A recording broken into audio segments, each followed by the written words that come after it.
Hello, this is Marcia Farrell, and thank you for joining me for another end-of-life parable. Today's parable is about fuel and food. This is my car, and my car doesn't run very well without gasoline. The same is true for my body. My body needs food to help me do work, just like my car does work, driving and taking me places. I have to get to work, I have to get to the store, I have to go places and travel for my job. So it works. It needs fuel, my body works, it needs food and drink. When my car is no longer needing to take me places, I'll park it in the garage. And I no longer need to keep going to the gas station to give it gasoline. The same is true when my body stops doing physical work. I will not be hungry, I will not be thirsty like I used to be, because it is doing a different kind of work, a spiritual kind of work, when I'm getting ready to prepare and separate from my body. This is normal, this is natural. But for families, this is very upsetting. It's probably the number one thing I found as a hospice nurse that families are concerned about. They think that grandma or daddy or their spouse is dying because they are not eating. Actually, the opposite is true. They are not eating because they are dying.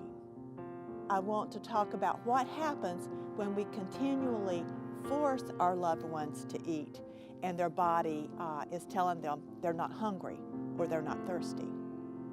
Think about the patient who is no longer drinking and perhaps they're peeing less and less. The family's concerned that they're getting dehydrated. Well, dying in a dehydrated state is a natural process, and there's many benefits that come along with that. But to the family, it's very distressing. What we need to do is to offer food and drink, but not to push. Same thing with fluids. Sometimes families will tell the doctor or ask the doctor and nurse, please, they're getting dehydrated. Give them some IV, some intravenous fluids. But if the body is starting to shut down, where is that fluid going? Are their kidneys working well? Can they handle the fluids? Sometimes the fluid will have to go somewhere. It may go in their lungs and they can't breathe well. It may go and cause them to be edematous and their body starts swelling. Is that comfortable? No. Is the difficulty breathing from the fluid comfortable? No, of course not. So at end of life, we need to look at what's happening and then ask our hospice and palliative care professionals for guidance. There are guidelines, and it's okay for our loved ones to start listening to their bodies. So the next time you feel worried that your loved one is not eating and they're dying from not eating, remember, sometimes we get it reversed. Our loved one is not eating because they are dying, and this is just a natural process. I have a couple of tips. Number one, offer food and drink, but do not force, and love them in a different way. Now, when my children come home, I like to fix their favorite foods. I like to take them out to their favorite restaurant because we love people with food. We celebrate with food.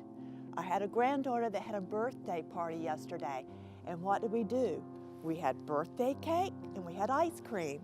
That's the way my family celebrates birthdays. Life events involve food oftentimes, but we need to start loving people in a different way.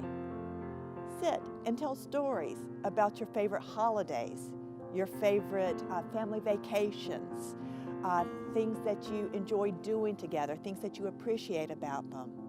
Look at old pictures. Lotion up dry skin, give a hand massage.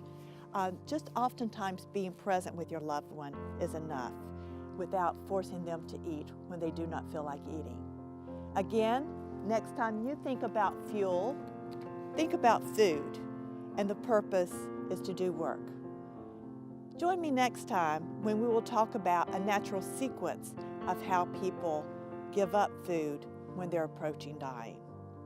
This is Marcia Farrell with Marcia Farrell Care Consulting. Thanks for joining me, and live well.